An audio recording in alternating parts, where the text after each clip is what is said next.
নমস্কার বন্ধুরা, অজয় পাপিয়া কিচেনে আপনাদের সবাইকে স্বাগত জানিয়ে আজকে আবারও একটি নতুন রেসিপি নিয়ে আমি চলে এসেছি। এক প্যাকেট সুজি, 3টে কলা আর একটা আপেল দিয়ে আমি দুর্দান্ত স্বাদের এক রেসিপি, দুর্দান্ত মজার এক রেসিপি আপনাদের কাছে নিয়ে এসেছি। এই 3টে জিনিস দিয়ে আমি কি তৈরি করব এখনই আপনাদেরকে আমি বলছি না, রেসিপির শেষে আপনারা দেখতেই পাবেন যে আমি কি তৈরি করলাম। তাহলে বন্ধুরা দেরি না করে চলুন শুরু করি আজকের রেসিপি। সবার প্রথমে আমি এখানে সিঙ্গাপুরি কলা নিয়ে নিয়েছি 3টে। আমি এই কলা দিয়ে করছি, আপনারা চাইলে অন্য যে কোনো কলা দিয়ে এই রেসিপিটা বানিয়ে নিতে পারেন। কলাগুলোর খোসা প্রথমেই আমি ছাড়িয়ে নিলাম। এবার এই কলাগুলোকে আমি একটা ছুরির সাহায্যে এইভাবে টুকরো টুকরো করে কেটে নিচ্ছি। 3টে কলাই আমি টুকরো টুকরো করে কেটে নিয়েছি। এটাকে এবার একটা মিক্সিং জারের মধ্যে নিয়ে নিচ্ছি। টুকরো করে রাখা কলাগুলো একটা মিক্সিং জারের মধ্যে আমি নিয়ে নিলাম। তার সাথে এখানে নিয়ে নিয়েছি হাফ কাপ পরিমাণে চিনি। চিনিটা আপনাদের স্বাদ অনুসারেই দেবেন। এবার কলা আর চিনিটা ভালোভাবে পেস্ট করে নিয়ে আমি ফিরে আসছি। ভালোভাবে আমি কলা আর চিনি পেস্ট করে নিয়েছি। আপনাদেরকে আমি দেখিয়েও দিচ্ছি পেস্টটা কেমন হবে। একদম স্মুথ পেস্ট কিন্তু তৈরি হবে, এই দেখুন। এবার একটা বাটি নিয়ে নিলাম। এই বাটির মধ্যে কলা আর চিনির পেস্টটা আমি নিয়ে নিচ্ছি। কলা আর চিনির পেস্ট আমি বাটির মধ্যে নিয়ে নিলাম। এবার এই কলার পেস্টের মধ্যে নিয়ে নিলাম 1 কাপ পরিমাণে সুজি। এই সুজির মাপটা আছে 200 গ্রাম। এবার আমি এই কলার পেস্ট আর সুজিটাকে ভালোভাবে মিশিয়ে নিলাম। মিশিয়ে নেওয়ার পর এখানে আমি নিয়ে নিয়েছি হাফ কাপ পরিমাণে উষ্ণ গরম দুধ। দুধটা কিন্তু উষ্ণ গরমই ব্যবহার করতে হবে। এই দুধ দিয়ে আবারও আমি ভালোভাবে এই সব কিছু মিশিয়ে নিলাম। আর হ্যাঁ, যা উপকরণ আমি ব্যবহার করছি সব উপকরণের মাপগুলো কিন্তু আপনারা ভালোভাবে খেয়াল করবেন। বন্ধুরা, এবার এই মিশ্রণের মধ্যে আমি নিয়ে নিচ্ছি 2 টেবিল চামচ পরিমাণে সাদা তেল। সাদা তেল দেওয়ার পরে তার সাথে দিয়ে দিচ্ছি 1 চা চামচ পরিমাণে বেকিং পাউডার আর হাফ চা চামচ পরিমাণে বেকিং সোডা। তার সাথে দিয়ে দিচ্ছি ফ্লেভারের জন্য অরেঞ্জ এসেন্স। আমি এখানে অরেঞ্জ ফ্লেভার ব্যবহার করেছি, আপনারা চাইলে অন্য যে কোনো ফ্লেভারও ব্যবহার করতে পারেন। সামান্য পরিমাণে একটু ইয়েলো ফুড কালার দিয়ে দিলাম।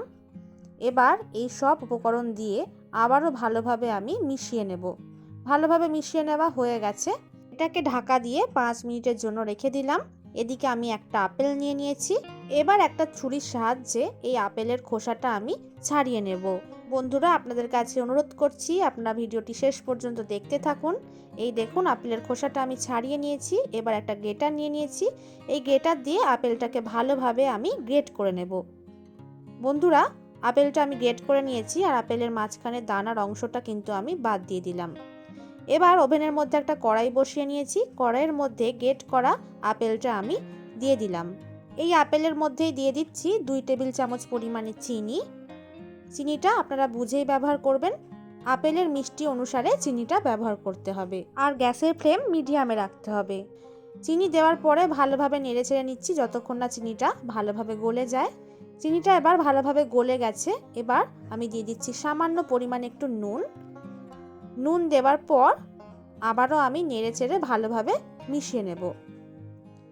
নুন দেওয়ার পর ভালোভাবে নেড়েচেড়ে আমি মিশিয়ে নিলাম। সবার শেষে এবার দিয়ে দিচ্ছি সামান্য পরিমাণে একটু red food colour. Food colour দেওয়ার পরে ভালোভাবে নেড়েচেড়ে মিশিয়ে নেব।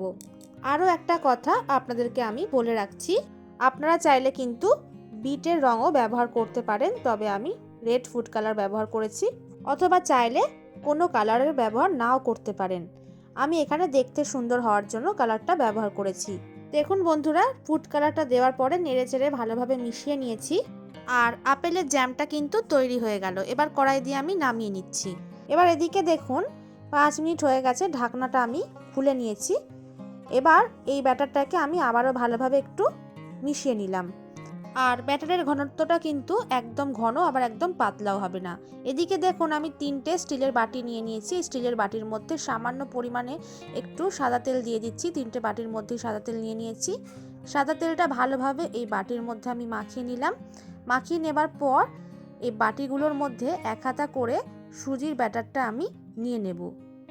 এক হাতা করে সমান মাপে আমি 3টে বাটিতেই ব্যাটারটা নিয়ে নিলাম।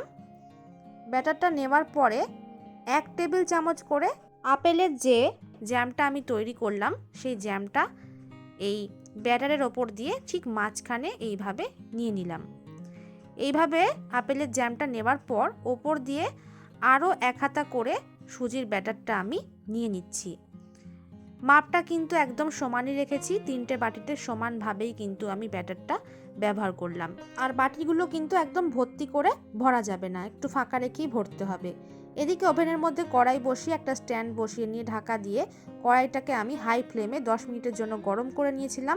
ঢাকনাটা খুলে নেওয়ার পর একটা স্টিলের থালা স্ট্যান্ডের ওপরে বসিয়ে তারপরে ব্যাটারের ভর্তি করা বাটিগুলো থালার ওপরে বসিয়ে দিলাম। তারপরে ঢাকা দিয়ে মিডিয়াম ফ্লেমে হতে দেব 40 মিনিটের জন্য।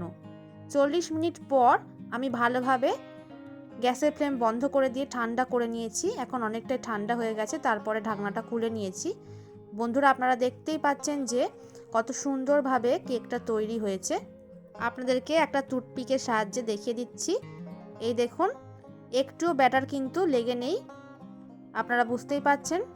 3টে বাটির কেকই কিন্তু খুব সুন্দরভাবে তৈরি হয়েছে।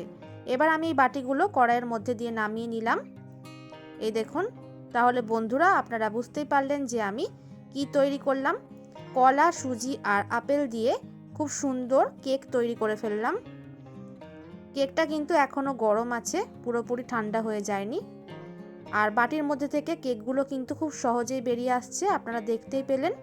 বাটির মধ্যেও কিন্তু একটুও লেগে যায়নি। এই দেখুন, কেকটা কিন্তু খুব স্পঞ্জিও হয়েছে। আপনাদেরকে কেটেও দেখিয়ে দেব বন্ধুরা কেকটা কতটা স্পঞ্জি হয়েছে। একটা ছুরির সাহায্যে আমি কেকটাকে কেটে আপনাদেরকে দেখিয়ে দিচ্ছি। বন্ধুরা, আপনারা দেখতেই পেলেন কত সহজে কত সুন্দর কেক তৈরি হয়ে গেল। এই দেখুন, কেকটা কেটে নিয়েছি আর কাটার পরে দেখুন বন্ধুরা কতটা সুন্দর দেখাচ্ছে। আর এই দেখুন বন্ধুরা কেকটা কতটা স্পঞ্জি হয়েছে। আশা করছি আপনারা দেখে বুঝতেই পাচ্ছেন। বন্ধুরা, কেকটা যতটা দেখতে সুন্দর হয়েছে খেতে কিন্তু ততটাই দারুণ হয়।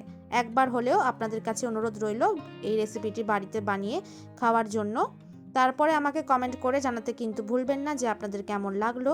রেসিপিটি ভালো লেগে থাকলে বন্ধুদের সঙ্গে শেয়ার করবেন, লাইক করবেন আর এই চ্যানেলটিকে সাবস্ক্রাইব করতে কিন্তু ভুলবেন না। ভিডিওটি শেষ পর্যন্ত দেখার জন্য অনেক অনেক ধন্যবাদ।